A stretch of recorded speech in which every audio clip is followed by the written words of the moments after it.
Hey, welcome to Travels by Sami, and in today's video I'm going to show you how to find a budget-friendly apartment in a major city. So today we're going to look at New York. I actually learned all of these tips by myself when I was moving to Chicago, and I hope that they help you in some way because I definitely struggled. Alright, so for the first tip, you want to figure out what neighborhood you want to live in, your budget and your preferred amenities, and if you'd even consider having roommates.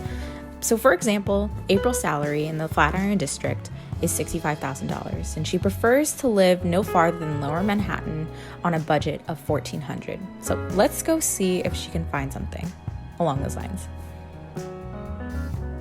All right, and it looks like she found one. So second tip, use multiple apartment search sites. Check out Zillow, apartments.com, Domu, ForRent, any local search engines, and even Facebook.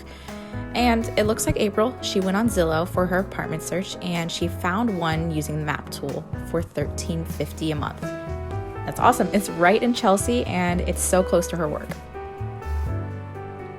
Another tip is if you want a place but you don't want to sign a lease, check out Airbnb. They also offer short and long-term services. Not a lot of people know that, and typically the utilities are included, so just make sure that it's within your budget and that it has good reviews. Third tip, check for included utilities. Having heat included is a savior in cities like New York, where it's harsh winters and you'll be thankful that you won't have to deal with high gas or electric bills when these snowstorms come.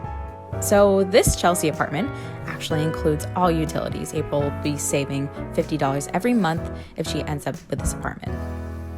4, schedule a tour and be prepared. Bring a measuring tape, use a measuring tape app.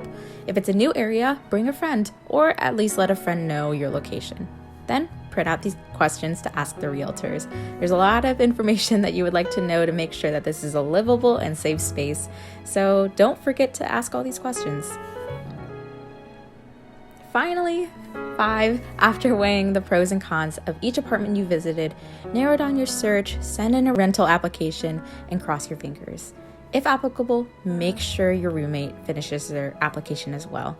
For additional tips, check out this blog on Rent Cafe. I used it and it's a step-by-step guide to make sure you get through the application process correctly. All right, well, that's the quick video. Thanks for watching. I hope it helped in some way. Good luck on your apartment search and check out more videos like this on Travels by Sami.